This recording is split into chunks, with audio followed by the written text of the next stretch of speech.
वाराणसी से बजरंगबली तिवारी पत्रकार की रिपोर्ट। कप्तान साहब कौन है अभ्युदय जो कह रहा है कि साहब को खुश करना पड़ेगा।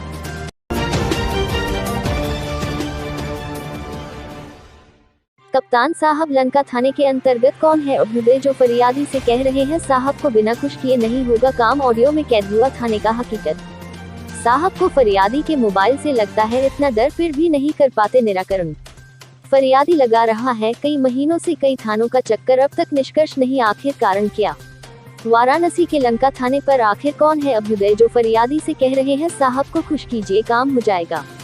अभ्युदय ने फरियादी से कहा जल्दी खुश कीजिए साहब को, बिना खुश किए नहीं होगा कोई काम। आप नहीं जानते हैं साहब को पैसे का चढ़ा रहता है, साहब को नशा, भले ही महीनों तक फरियादी लगाता रहे थानों का चक्कर, चाहे कर ले आत्मदाह साहब को कोई फर्क नहीं।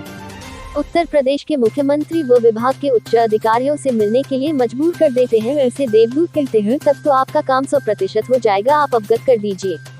आपको बताते चले कि वाराणसी के कई थानों का हाल ऐसा है कि बिना साहब को खुश किए नहीं होता है काम। बड़े साहब के दूत अपने साहब को खुश करने के लिए अंत में फरियादी से कह दिया कि क्या आपने साहब को खुश किया। फरियादी ने कहा नहीं, तो जवाब दूत देते हैं जब तक आप खुश नहीं करेंगे काम नहीं होगा।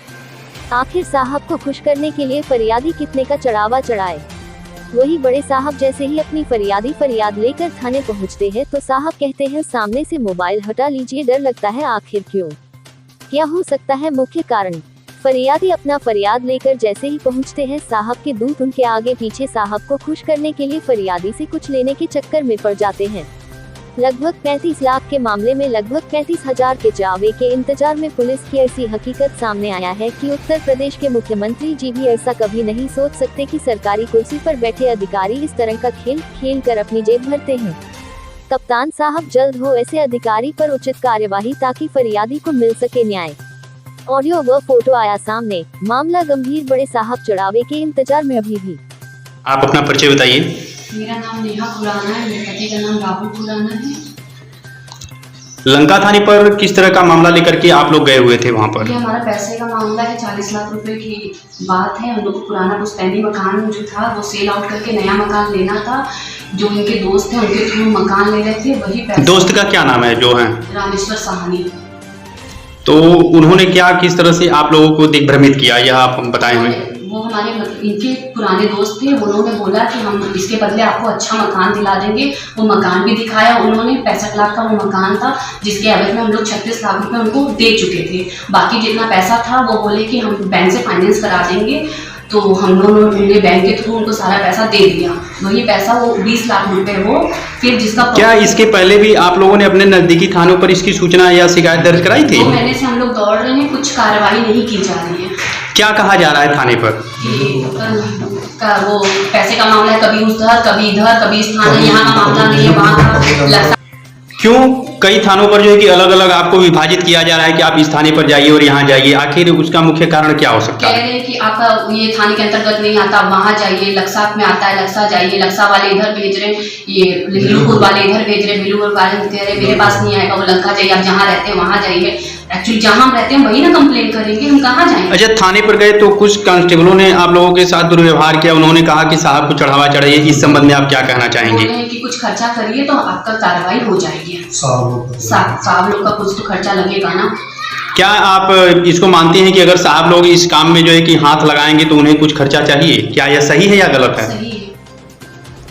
आप कैसे कह रही हैं कि यह सही है जो वह मांग कर रहे हैं? मेरा 36 लाख रुपया फंसा है, अगर वो थोड़े से रकम के लिए निकल जाता है तो हम दे देते हैं उनको। आप अपना परिचय बताइए। जी, मेरा नाम राहुल खुराना है। किस तरह की समस्याएं आई हैं आपके सामने? आप जो है कि लंका थाने पर तहरीर लेकर के गए हुए थे, एक फरियादी के रूप में किस तरह से वहां पर व्यवहार किया गया? मेरा मामला रामेश्वर साहनी मेरे मित्र भी थे, ऐसा गुरु भी थे, और घर में आना जाना था उनका, फैमिली बैकग्राउंड यानी फैमिली के बीच में रहना। मेरी माँ उनको अपना लड़का भी मानती थी, लेकिन पूर्ण रूप से विश्वास करते थे उन पे, लेकिन उन्होंने विश्वासघात किया। इसी जी 16 अप्रैल को मेरी माता जी का देहांत हो गया, हार्ट के कारण, हार्ट फेल हो गया था उनका। और इसी सब मामले से, क्योंकि एक तो मेरा पुश्तैनी मकान था पीडीआर मॉल के सामने रामापुरा में, उसको बेच के हम लोगों के पास जो पैसा आया 36 लाख रुपया, रामेश्वर की निगाह में ये सब मामले थे कि कैसे मेरे पास पैसा आया, कैसे मैं प्रॉपर्टी लेने वाला हूँ। तो इसके दिमाग में एक चीज ये चली कि चलो इनके पास पैसा है, प्रॉपर्टी हम इनको दिला दें। लेकिन मुझे क्या पता था कि जो मेरी माँ इनको अपना लड़का मानती है, अपना सब कुछ मानती है, और मैं इनको गुरु मानता था और अपना मित्र भी घनिष्ठ मानता था। घर परिवार में उठना बैठना, जैसे मेरी पूछ होती थी, मुझसे बढ़ के इनकी पूछ होती थी। इन्होंने बहुत बड़ा विश्वासघात किया। ये पैसा गमन भी किए, 20 लाख रुपया इमरान को दिए भी। आपने जो 35-36 लाख की जो उनको दिया है, आप किस तरह से उनको दिए हैं? ये सर मैं आरटीजीएस करके दिया हूँ, अकाउंट से मैंने इनको ट्रांसफर किया है पैसा।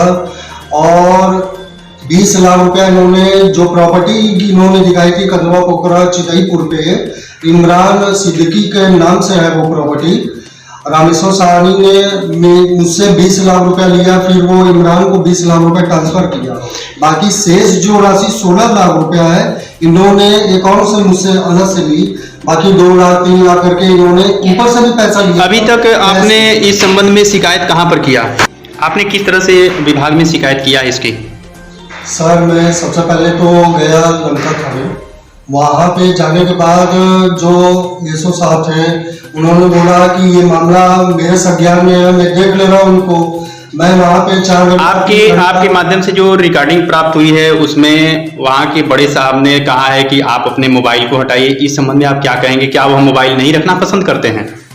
सर मैं तो आशा कर रहा था, मेरे ऊपर वाले जगह में मोबाइल था, उन्होंने कहा कि नीचे वाले पॉकेट में आप रख लें।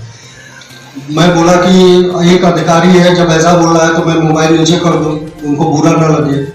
उसके बाद आपके कई ऑडियो से पता चल रहा है कि वहां पर कुछ कांस्टेबल थे जो चढ़ावे की भी बात की है कि आप साहब को खुश करिए तभी आपका काम हो पाएगा। इस संबंध में आप क्या कहना चाहेंगे?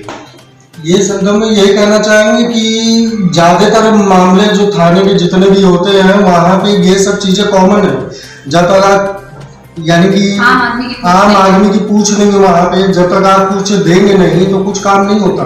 क्या आप पहली बार इस शिकायत को लेकर के थाने पर गए थे या इसके पहले भी आप जा चुके हैं? इससे 1 जनवरी को मैं इनके पास गया था 28 दिसंबर को फर्स्ट टाइम।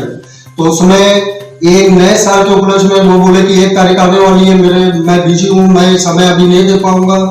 तो 3-3 घंटा 4 घंटा अपने बच्चों को फ्लैट में बंद करके मैं मेरी वाइफ जाते थे। तो 3 घंटा 4 घंटा वहाँ समय मेरा व्यतीत होता था, लेकिन कोई डिसीजन नहीं होता था। हार बांध के मैं घर आ जाता। आप शासन प्रशासन से किस तरह की गुहार लगाना चाहेंगे कि किस तरह से आपका ये लोग सहयोग करें? सर मैं तो यही चाहूंगा, जो भी मेरा पैसा लेके जो अभियुक्त तो रामेश्वर साहनी भागा है, 1 साल से ये गुमराह किया हुआ था और 1 साल से ये मुंबई जा। रामेश्वर साहनी मूलतः कहाँ के निवासी हैं? मूल ये रविंद्रपुरी कॉलोनी का ये निवासी है। पीएमसी हॉस्पिटल के सामने इसका मकान। यह क्या काम करते हैं? ये पूजा पाठ का काम करता है, ओझाई का काम करता है और एक तरह से इसकी टोपी उसके सर फ्रॉडगिरी का काम करता है। ये मुझे तब पता चला जब मेरे संग ये घटना इसने की। बहुत बहुत धन्यवाद आपका।